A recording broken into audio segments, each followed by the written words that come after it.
Want to learn how billionaires build their wealth while paying little in taxes? Here's the secret: the buy, borrow, die strategy. First, wealthy people buy assets like stocks or real estate that grow in value. Instead of selling and paying taxes, they borrow against those assets to get cash, tax-free.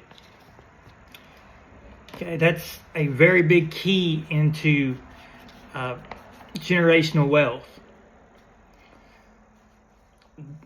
The most important thing is the assets keep growing and gaining in value, and loans are not taxed like income.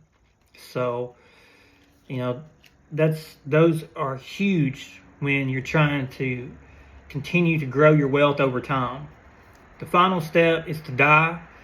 When they pass away, their heirs inherit their assets.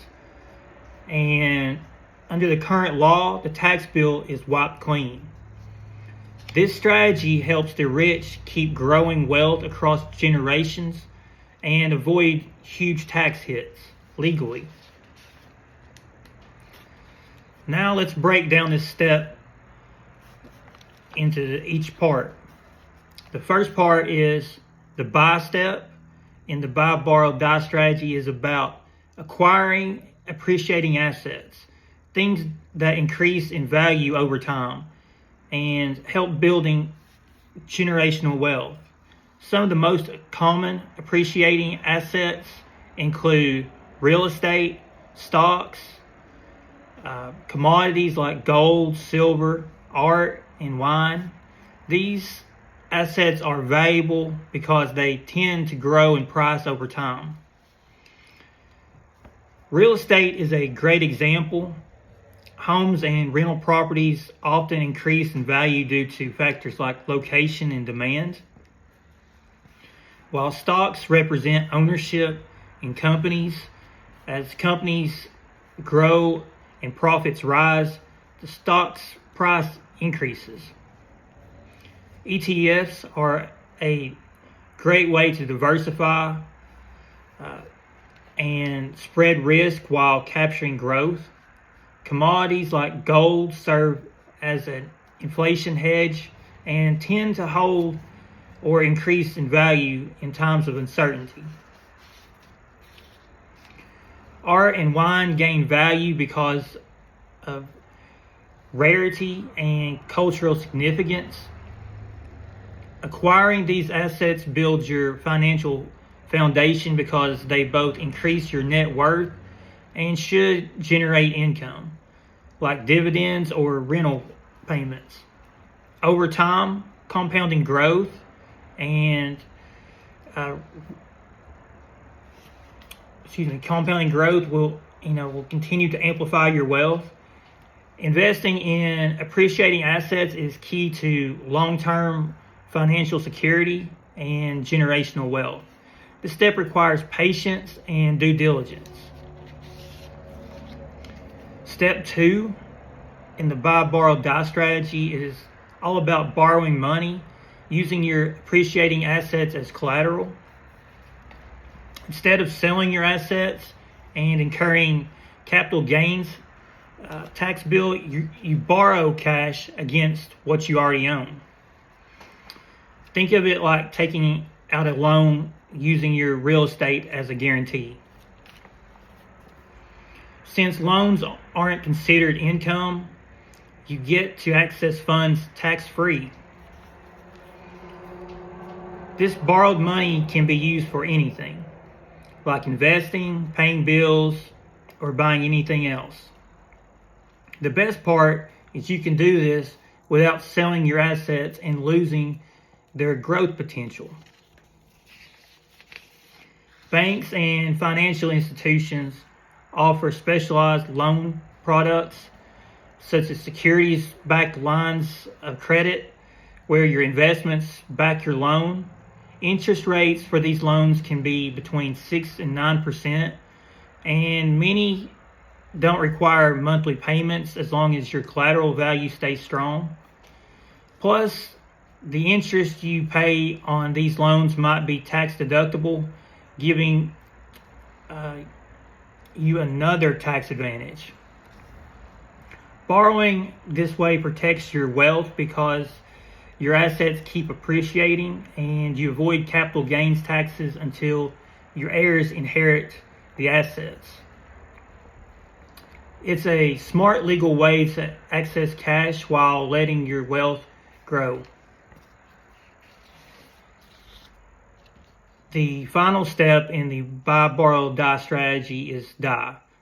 And it's about passing your wealth on to the next generation with a powerful tax advantage called the step up in basis.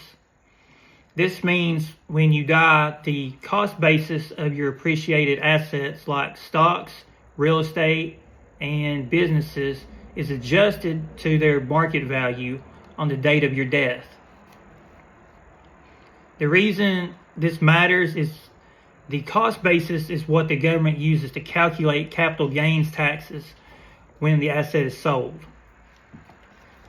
So normally, when you sell an asset, you pay tax on the difference between the sale price and your purchase price. But with a step up in basis, your heirs inherit the asset with its value reset to today's price, not what you originally paid. So if your heirs sell it soon after inheriting, they pay little or no capital gains tax on appreciation that happened during your lifetime.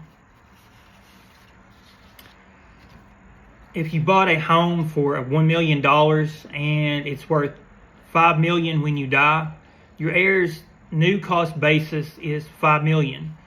Sell it at that price and there's no capital gains taxes due. You know, that's huge. This provision helps avoid double taxation on wealth that's already grown. The tax rule is a cornerstone of estate planning and one of the most generous benefits available for passing down wealth. So let's go over a few key points here. Loans against assets are not taxed as income.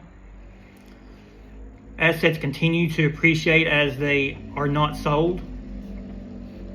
Step up in basis on inheritance means heirs avoid capital gains tax. So those are a few key things that you should keep in mind. Also, be sure to read this book by Mark J. Kwan, Be Smart, Pay Zero Taxes. It's highly recommended. You know, it goes over a few different things in this book. There's 6 chapters: the pandemic, epiphany, be smart, what is money, the millionaire next door, avoiding dead money, and financial alchemy. You know, the first part's about stocks and ETFs. The second part is about real estate. Then it also covers income and asset protection. Cryptocurrency is covered. Precious metals. Business ownership is also talked about in the book. There's also advanced concepts. So quite an important things to be discussed. It goes into detail. So if you get a chance, definitely get this book by Mark J. Kwan. It's also on JoshDeloserInvestments.com. You can buy this book, as well as on my TikTok channel. Just search Josh Deloser Investments on any of social media platforms. You can pull up my company.